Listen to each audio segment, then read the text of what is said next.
Bismillahirrahmanirrahim. Assalamualaikum warahmatullahi wabarakatuh. Bumi Puger Streaming edisi hari Minggu, siaran pertama. Ini akan membahas tentang kebudayaan di masa lalu tatkala belum mengenal tulisan. Sebelum dilanjutkan, kita ngopi dulu. Ngopi untuk menyegarkan badan. Kopi asli Jember. Ini. Mengawali Bumi Puger live streaming ini berupaya untuk menggali dan mengembangkan potensi sejarah yang bisa dipergunakan untuk berbagai hal dalam kehidupan manusia, baik dalam kebijakan, kehidupan bisnis, kehidupan usaha, serta kehidupan dalam masyarakat ini. Untuk edisi awal di hari Minggu ini kita akan membahas tentang prasejarah, yaitu kehidupan masyarakat tatkala belum mengenal tulisan. Dalam mempelajari sejarah kebudayaan, kita mulai dengan permulaan, yaitu dengan kebudayaan yang tertua. Manusia kebudayaannya hanya ada pada manusia, sedangkan sejarah itu lebih memfokuskan pada manusia, kehidupan, peristiwa-peristiwa di masa lalu. Untuk melihat kehidupan prasejarah sebelum ada tulisan, itu dalam kajian-kajian sejarah, dalam kajian-kajian tentang masa lalu, itu ada dua pendekatan. Pertama, pendekatan menurut geologi, dan kedua, pendekatan menurut arkeologi. Untuk pendekatan geologi ini adalah ilmu tentang bumi yang mempelajari kulit bumi serta bentuk-bentuknya pada waktu sejak terjadinya bumi itu sampai kini dan seterusnya. Kita harus pahami bahwa keberadaan bumi itu lebih dahulu dari keberadaan manusia. Bumi ada dipergunakan sebagai tempat hidup manusia. Dalam kajian geologi ada tahapan-tahapan zaman yang bisa dikronologikan, yaitu yang pertama arkeokum, yaitu zaman yang tertua sekitar 2500 juta tahun yang lalu, yang tatkala kulit bumi masih panas, masih bentuknya larva seperti api, karena bumi adalah planet. Kemudian yang kedua zaman Paleosikum atau zaman hidup tua, di mana berlangsung kira-kira 340 juta tahun yang lalu. Sudah nyata ada kehidupan, yaitu binatang-binatang kecil yang tak bertulang punggung, sampai pada jenis ikan dan permulaan amfibi atau makhluk hidup yang dua alam dan reptil. Zaman ini dinamakan zaman primer atau zaman pertama.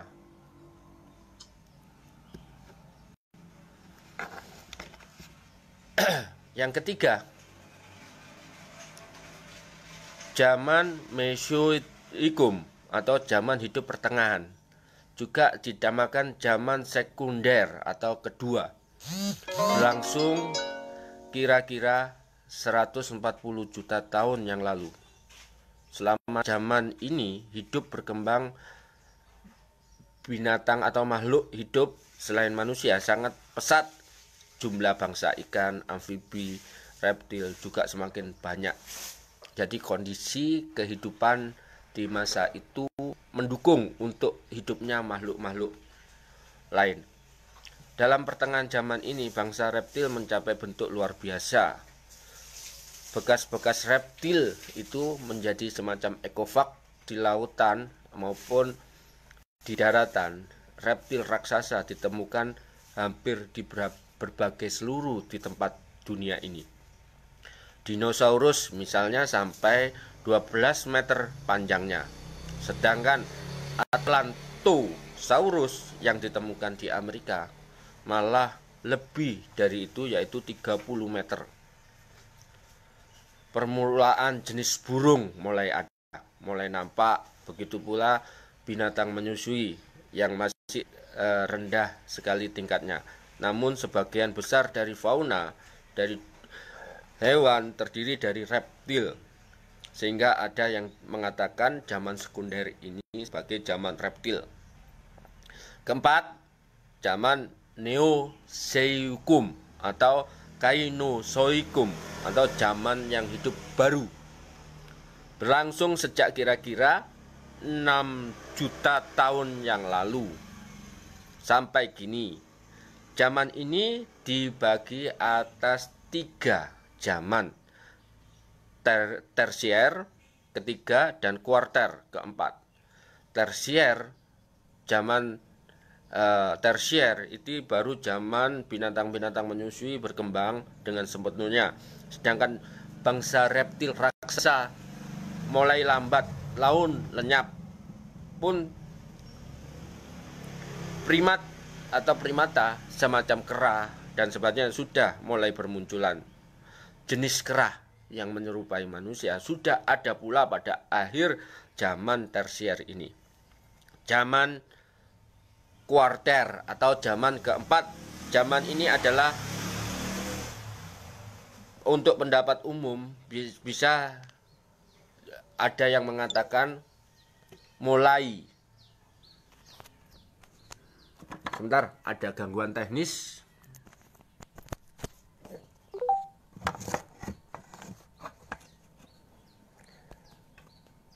Zaman ini, zaman kuarter ini mulai ada, diperkirakan mulai ada manusia. Bukti-buktinya untuk menempatkan dengan pasti itu harus ada banyak pembuktiannya. Zaman ini, zaman kuarter ini terjadi sekitar 600 tahun, 600.000 tahun yang lalu.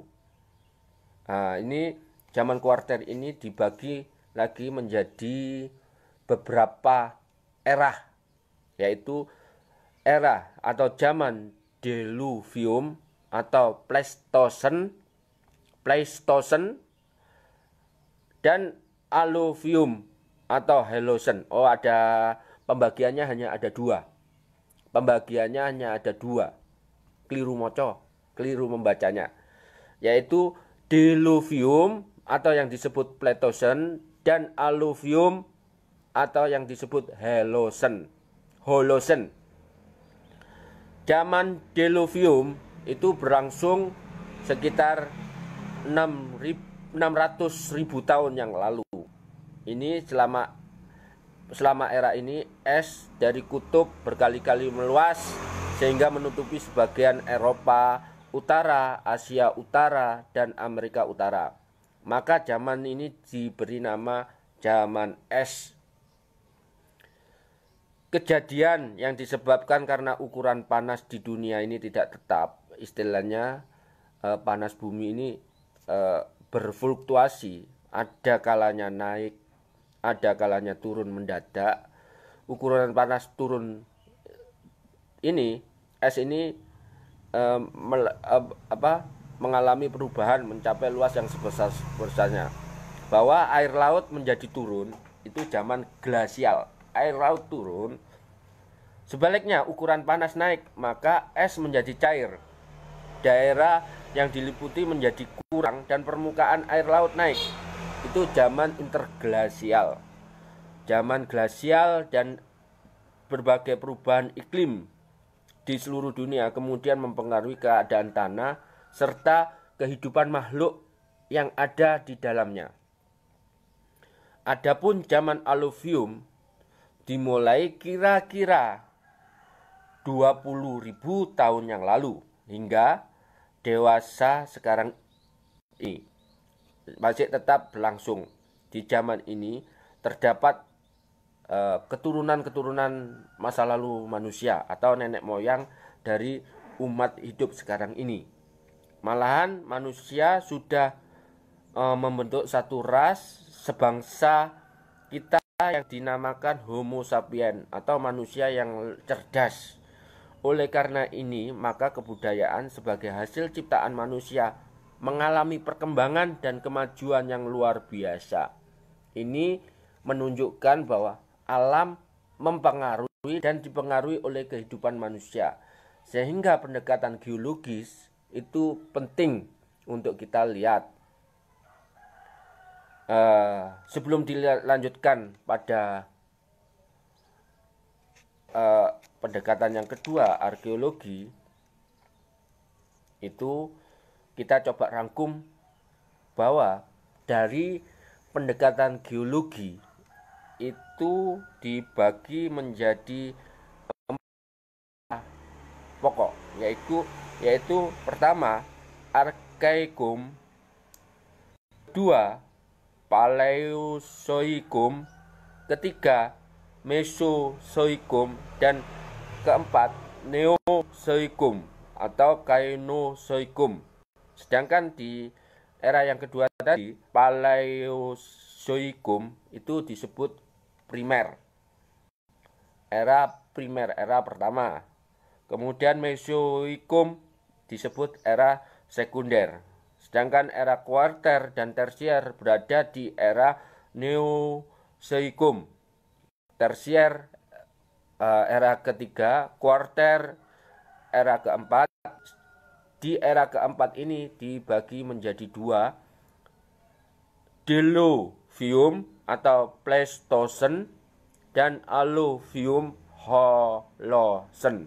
Ini gambaran kehidupan di masa lalu dari pendekatan geologi. Mungkin ada yang pingin tanya sambil istirahat dulu, minum kopi.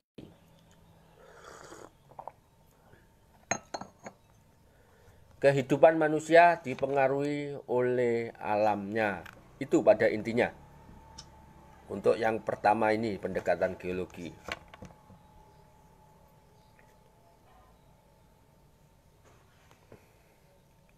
Nah, mari kita lanjutkan yang selanjutnya. Prasejarah itu sebetulnya satu pendekatan atau bisa dikatakan ilmu yang mempelajari manusia serta peradabannya sejak dari zaman permulaan adanya manusia sampai kepada zaman sejarah. Nah, kita kalau lihat tadi dari pendekatan geologi, peninggalan-peninggalan makhluk hidup atau istilahnya ekofak, itu bisa menjadi fakta histori dari prasejarah. Namun begitulah kalau dikatakan prasejarah itu adalah mempelajari manusia serta peradabannya sejak zaman permulaan adanya manusia sampai kepada zaman sejarah, berarti kita harus melihat peninggalan manusia itu sendiri selain fosil-fosil manusia yang ada. Sebagian kita melihat dalam kajian-kajian sejarah, prasejarah itu berbeda-beda konteksnya. Prasejarah di Mesir, prasejarah di India itu memiliki satu perbedaan. Perbedaannya karena faktor peninggalan-peninggalan yang ada, yang ditemukan pada masing-masing tempat.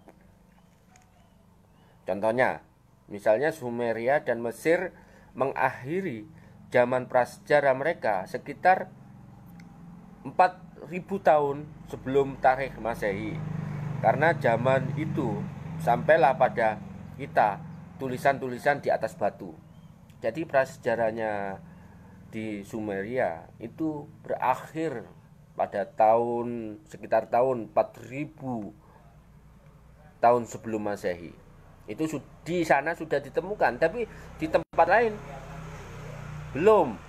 Misalnya di Indonesia baru dikatakan adanya sejarah atau batas dari prasejarah itu abad 4 sampai 5 Masehi dengan ditemukan prasasti di Kutai. Ini melihat kemudian sebelum kita lanjutkan bahwa antara prasejarah dengan sejarah itu ada era yang disebut proto sejarah atau proto historis. Ketika sudah ditemukan tulisan-tulisan di luar wilayahnya menceritakan wilayahnya itu. Jadi sumber informasinya tulisan berasal dari luar daerah. Misalnya catatan-catatan tentang laut, dan itu laut di Indonesia oleh Ptolemaeus menulis tentang peta-peta tentang Sumatera, tentang ini, tentang Jawa. Itu disebut protohistoris. Bahwa Indonesia atau Nusantara ini sudah disebutkan pada tulisan-tulisan di India, di Sumeria, di Mesir, di Cina juga, yang menyebut sebelum abad keempat itu sudah menyebutkan wilayah-wilayah Nusantara. Sehingga sumber-sumber itu disebut sumber protohistori dari Nusantara. Nah, kita lanjut pada pembahasan tentang prasejarah. Sebagaimana tadi dijelaskan bahwa prasejarah hanya meliputi zaman terakhir dari bagian kuarter. Jadi ketika keberadaan manusia itu ada di bumi ini. Bumi ini sebelum manusia ada, sudah ada. Yaitu manusia ada diperkirakan pada masa geologi itu di zaman kuarter. Yaitu zaman Neozoikum, Kainozoikum, di era yang keempat dari keseluruhan zaman geologi yang ada, yaitu di era yang hampir akhir, yaitu aluvium, zaman aluvium yang berlangsung kira-kira 20.000 tahun hingga 6.000 tahun yang terakhir ini ditemukan awal manusia. Pembagian prasejarah berdasarkan lapisan bumi itu tatkala di diluvium dan aluvium itu di era yang keempat. Nah, ada kemudian menurut pembagian arkeologi itu ilmu yang mempelajari hasil-hasil kebendaan dari kebudayaan manusia di masa lalu, yang didasarkan dari bahan-bahan atau temuan-temuan berupa peninggalan dari kebudayaan manusia sendiri. Tentu benda-benda tersebut merupakan buatan manusia dan hanya sebagian kecil yang tertinggal akibat kerusakan dan juga hancurnya dari bahan itu sendiri tidak awet oleh zaman. Dari peninggalan itu, kajian-kajian sejarah dilihat dari segi teknologi dan bahan-bahan dari pembuatannya. Pembagian prasejarah dari peninggalan atau dari segi arkeologi itu ada dua, pada intinya ada dua. Ini nanti kita sampai di sini pembahasannya, sampai pendekatan arkeologi, yaitu pada intinya ada dua, yaitu zaman batu dan zaman logam. Ini di era batu atau litikum, era batu itu menggunakan bahan-bahan batu sebelum dikenalnya logam sebagai alat, terutama yang untuk kehidupan, untuk membantu kehidupan kesehari-harian, yaitu dibuat dari batu. Pada era ini, sesuai dengan kondisi zamannya, dengan penggunaan batu itu dibagi menjadi 3 fase. Jadi zaman batu itu ada 3. Yang paling tua adalah yang pertama Paleolitikum. Ini ciri dari era ini. Alat-alatnya ya dibuat dari batu secara kasar, tidak diasah atau dihaluskan. Pada kehidupan ini manusia masih nomaden, belum bertempat tinggal tetap, masih mengembara. Eranya lama, manusia hidup di ini berlangsung lama, yaitu zaman kita inilah penggunaan pendekatan geologi, kita dampingkan dengan pendekatan arkeologi. Selama zaman geologi Pleistosen atau di era Diluvium, yaitu kira-kira 600.000 tahun yang lalu, kehidupan Paleolitikum ini ada. Pembagian zaman Paleolitikum ini jatuh pada zaman geologi Holosen atau Alluvium.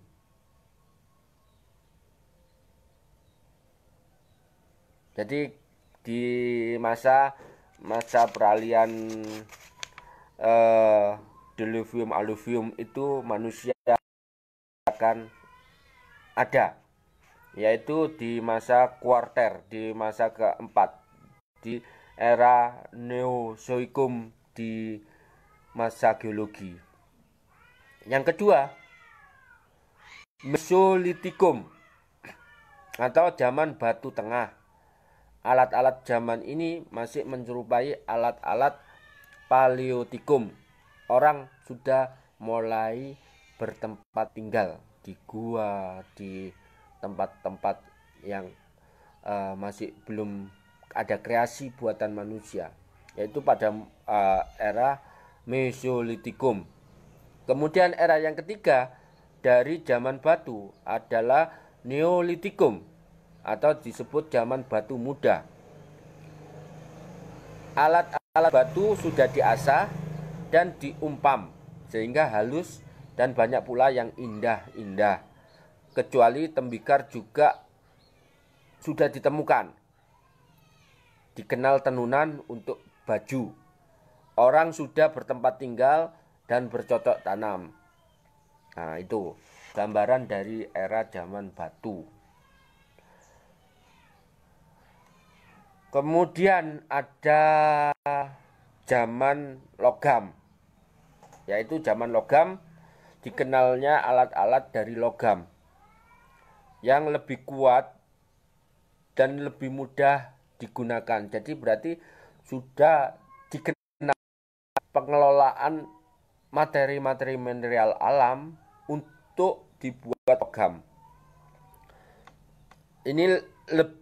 Alat logam ini lebih kuat dan lebih mudah dikerjakan dibandingkan daripada batu. Oleh karena alat logam dilebur dahulu, maka ini ada semacam dikatakan adanya revolusi api. Ketika dikenalnya api digunakan untuk mengelola logam, terjadi revolusi kehidupan, yaitu di era logam ini. Peralihan dari era batu menjadi era logam. Ini sangat berpengaruh terhadap kehidupan manusia. Fire Revolution atau yang disebut revolusi api. Ini menjadikan taraf kehidupan manusia lebih tinggi dan lebih kompleks ketimbang di era batu. Zaman logam sendiri dibagi menjadi 3 terkait dengan penggunaan logamnya. Yang pertama adalah zaman tembaga. Kedua, kita bahas dulu zaman tembaga. Orang menggunakan tembaga sebagai bahan dalam teknologi kehidupan mereka untuk membantu jalannya kehidupan. Ngopi dulu ah. Yuk ngopi. Nggak seruput.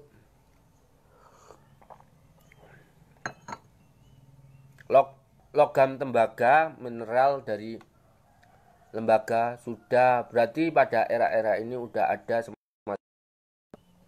pengelolaan tembaga. Anehnya tembaga hanya dikenal di beberapa bagian dunia saja.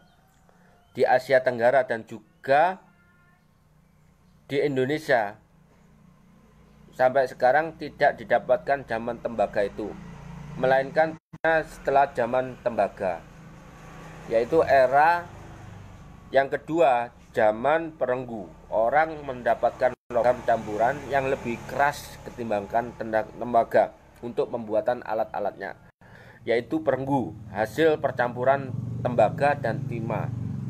Teknologi sudah semakin kompleks diolah. Ketiga, zaman besi. Orang telah melebur besi dari bijinya untuk dituangkan menjadi alat-alat yang dipergunakan. Peleburan besi memerlukan panas yang jauh lebih tinggi dari peleburan tembaga maupun perenggu. Alat-alat zaman besi lebih sempurna ketimbang zaman tembaga dan perenggu, karena dapat menggunakan panas yang sangat tinggi, sekitar 3.500 derajat Celcius. Zaman besi ini adalah zaman yang sampai sekarang masih dipergunakan.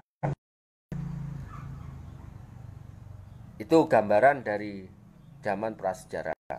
Nanti kita lanjutkan, itu gambaran umum pendekatan prehistorik atau prasejarah yang didekati oleh 2 ilmu pokok, yaitu geologi dengan era geologinya, kemudian juga pendekatan historik melalui arkeologi yang melihat hasil-hasil benda yang ditemukan, yang diolah oleh manusia. Ini dulu untuk sesi saat ini. Nanti kita bisa lanjutkan. Kalau mungkin ada pertanyaan, silakan tulis di komen-komen. Nanti kita akan kelola. Kalau ada yang kurang dari kita coba nanti bahan-bahan kita cari, kita temukan di perpustakaan Bumi Puger. Itu sebagian juga sudah terkumpulkan dan akan terus mengumpulkan bahan-bahan tentang kehidupan masa lalu dan kebudayaan di masa lalu manusia yang akan kita gunakan untuk informasi, edukasi, instruksi, inspirasi, serta rekreasi. Ini yang penting dari apa yang kita lakukan siaran langsung ini. Monggo, silakan kalau ada yang bertanya, tulis komen atau langsung telepon atau WA. Ini kita menggunakan live streaming menggunakan akun Bumi Puger. Monggo, saya tunggu sambil melihat komen-komen dari pemirsa semuanya.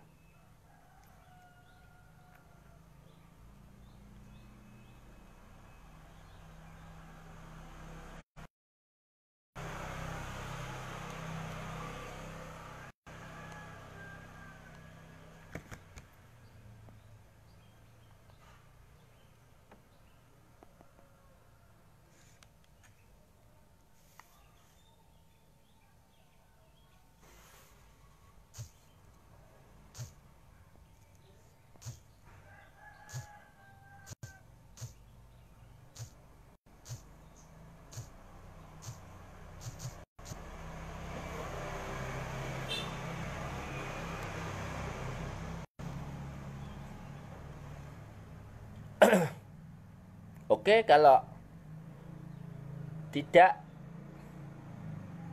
coba saya beri gambaran. Kalau tidak ada yang komentar atau bertanya,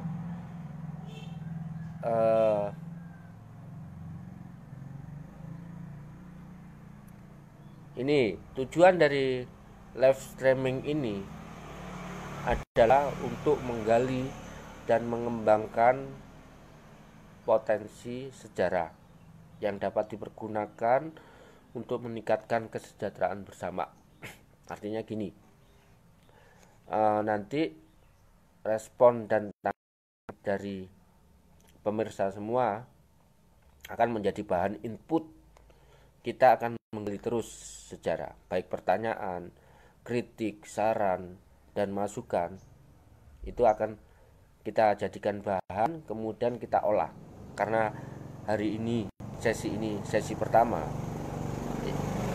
kita akan sangat membutuhkan saran dan pendapat dari pemirsa semuanya. Live streaming ini dilaksanakan pada hari Minggu. Ya, memang tadi agak terlambat. Kiranya enak pada hari Minggu itu yang kita rencanakan 2 kali. Di pagi hari kita akan melaksanakan pukul 07.00 WIB selama 30 menit atau lebih sedikit. Kemudian pada sesi kedua di hari Minggu nanti pada pukul 19.30 kita coba juga melaksanakan ini pada hari ini, saat ini yang pertama kali yang membahas prasejarah. Itu akan banyak kekurangan dan mohon kritik dan sarannya. Kemudian live streaming juga dilakukan pada hari Kamis di pagi hari, tepatnya nanti 07.00 WIB, karena nanti persiapan ternyata membutuhkan sekitar setengah jam atau 1 jam. Kalau kita terlalu pagi tidak enak. Oke, ada komentar dan saran?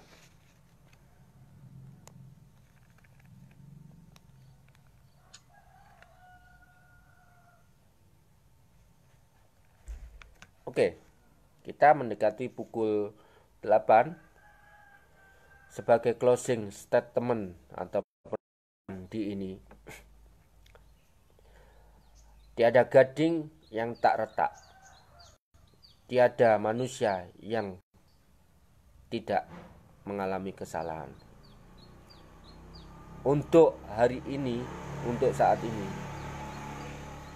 kita membahas tentang prasejarah sebagai prolog dari live streaming Bumi Puger. Banyaklah kekurangan-kekurangan yang ada. Semoga ini menjadi awal yang baik untuk kita semua. Karena ilmu pengetahuan itu akan terus berkembang dan pemanfaatannya tidak hanya untuk pribadi saya, tapi juga untuk semuanya yang bersedia untuk